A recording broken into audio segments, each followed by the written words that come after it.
Shalom, selamat pagi jemaat Tuhan.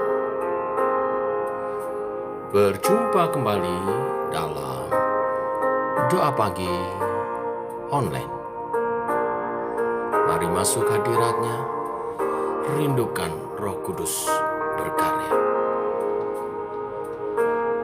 Ya Roh Kudus, urapilah.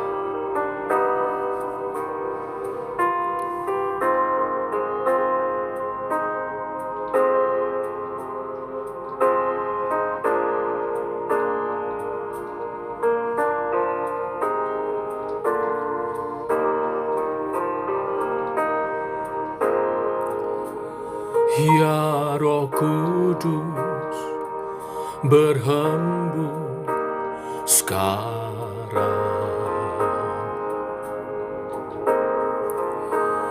Berhembuslah di tempat ini.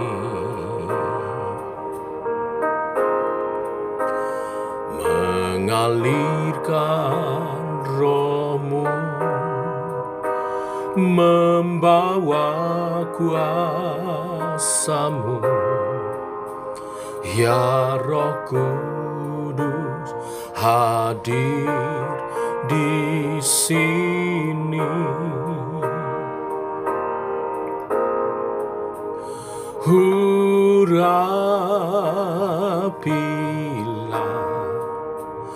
Urapilah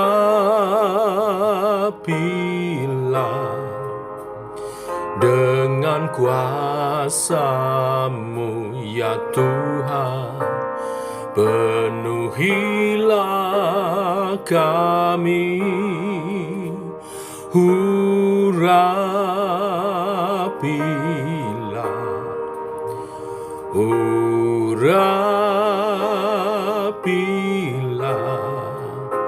berhembuslah, mengalirlah sekarang.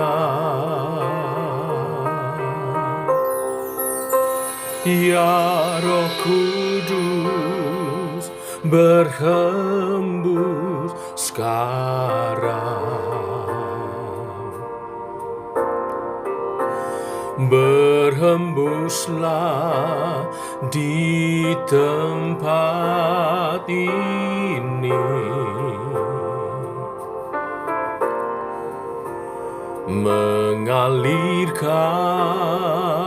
Roh-Mu, membawa kuasa-Mu.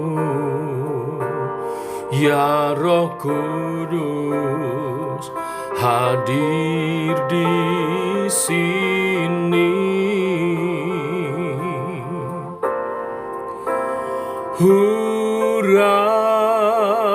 Urapilah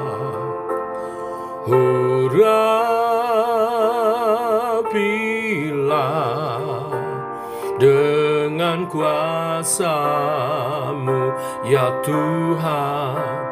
Penuhilah kami, urapilah,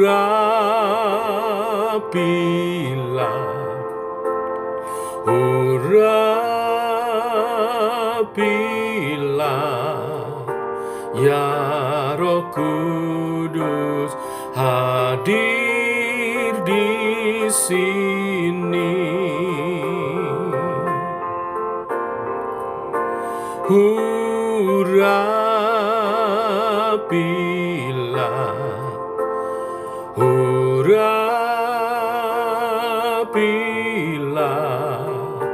dengan kuasa-Mu, ya Tuhan. Penuhilah kami, urapilah,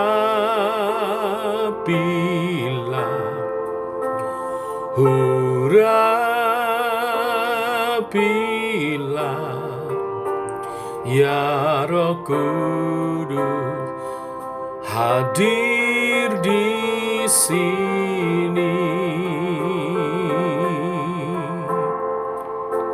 Ya Roh Kudus, hadir di sini. Ya Roh Kudus hadir di sini.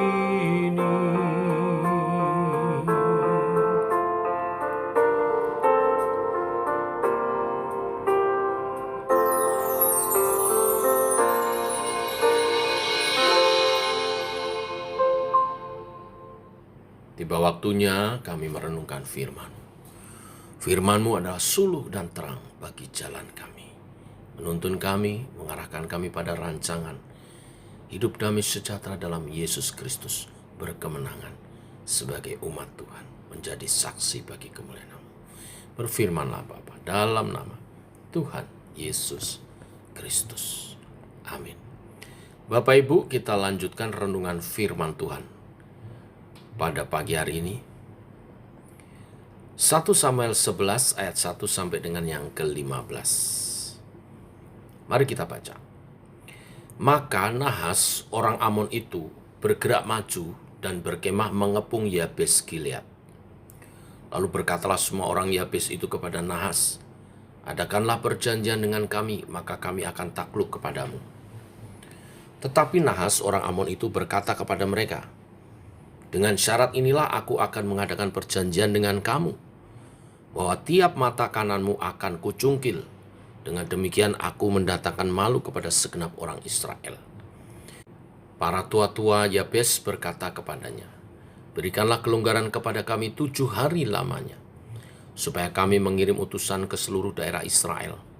Dan jika tidak ada seorang pun yang menyelamatkan kami, maka kami akan keluar menyerahkan diri kepadamu. Ketika para utusan itu sampai ke Gibea, Saul, dan menyampaikan hal itu kepada bangsa itu, menangislah bangsa itu dengan suara nyaring. Saul baru saja datang dari padang dengan berjalan di belakang lembunya. Dan ia bertanya, ada apa dengan orang-orang itu sehingga mereka menangis? Mereka menceritakan kepadanya kabar orang-orang Yabes itu.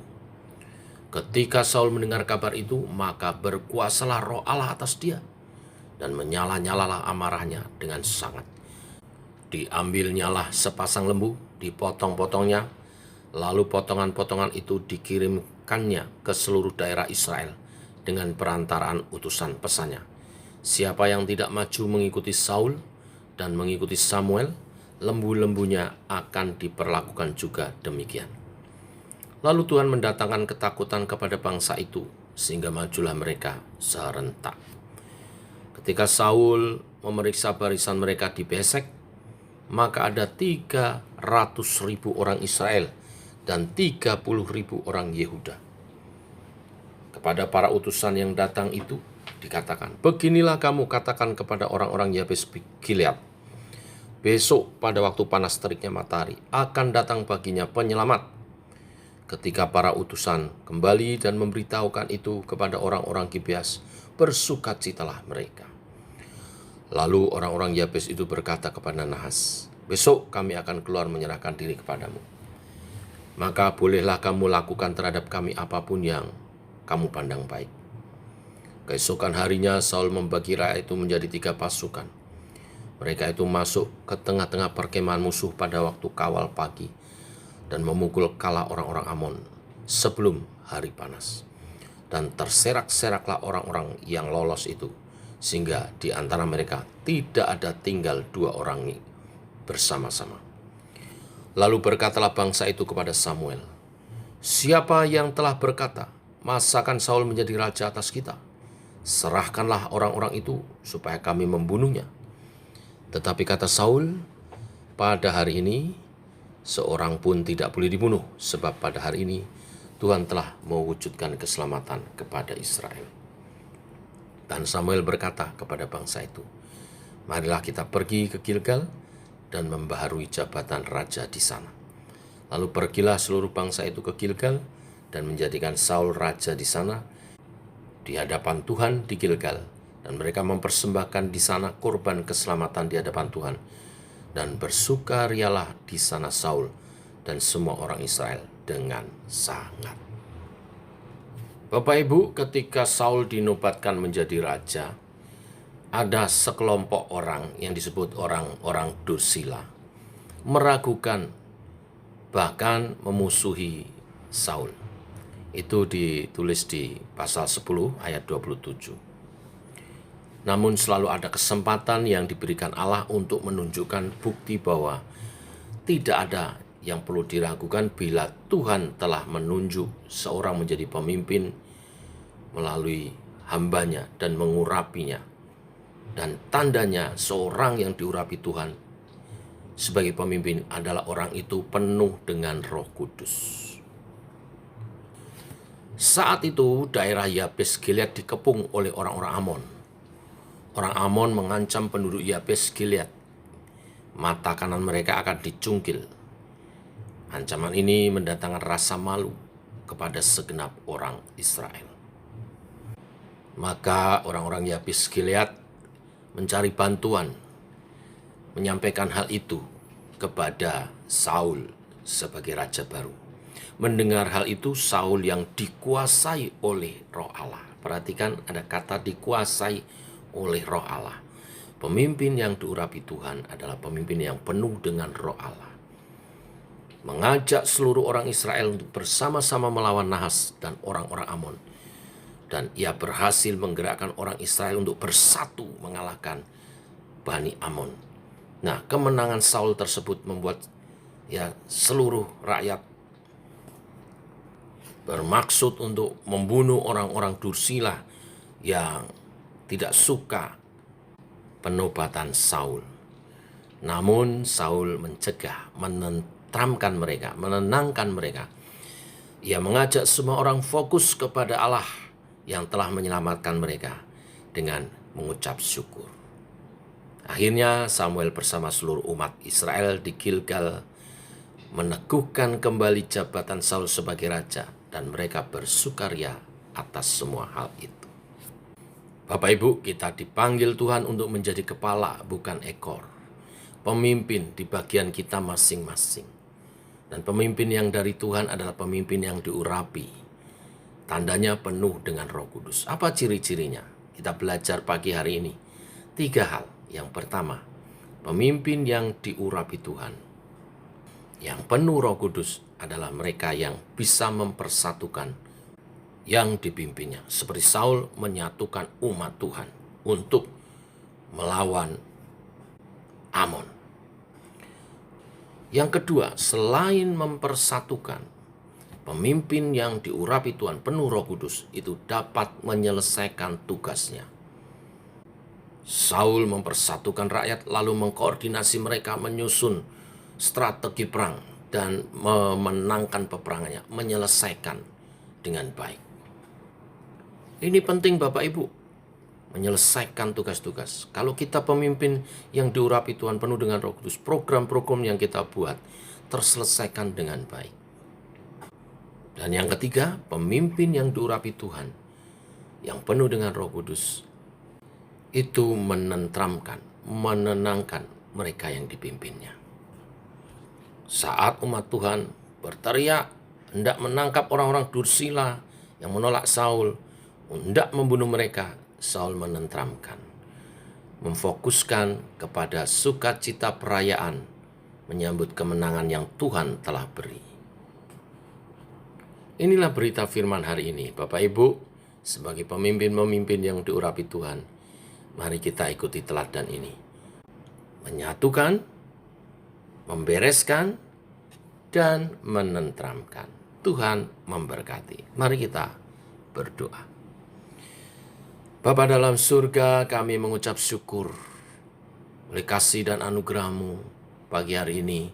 Firman-Mu dahsyat.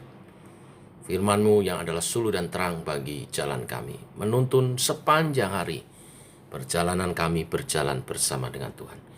Kami pasti raih kemenangan-kemenangan. Walau tak lepas dari pergumulan dan tantangan hidup. Seperti umat Israel menghadapi bangsa Amon yang hendak mengancam mereka, menjajah dan menindas mereka. Tangan Tuhan berkuasa melalui hamba-hamba Tuhan yang diurapi Tuhan. Urapilah kami Tuhan, para pemimpin umat Tuhan. juga setiap umat-Mu yang adalah pemimpin di bagiannya masing-masing di kehidupan kami, dalam rumah tangga, dalam usaha pekerjaan, dengan karyawan kami, dalam bermasyarakat.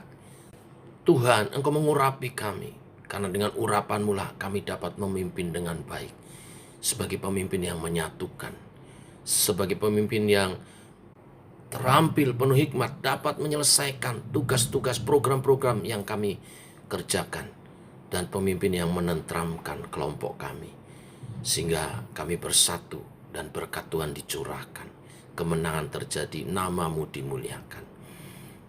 Sepanjang hari ini, biarlah kemenangan demi kemenangan dinyatakan dalam rumah tangga kami, usaha pekerjaan kami, kehidupan kami bermasyarakat, juga kehidupan kami bergereja. Kami bertumbuh dalam iman percaya, makin mengenal Tuhan, makin serupa dengan Kristus. Terima kasih Tuhan, ini doa kami. Menyertai sepanjang hari ini, berjalan bersama Tuhan. Dalam nama Tuhan Yesus Kristus. Amin. Demikian saudara, doa pagi kita. Selamat pagi, selamat berjuang, semangat, Tuhan memberkati.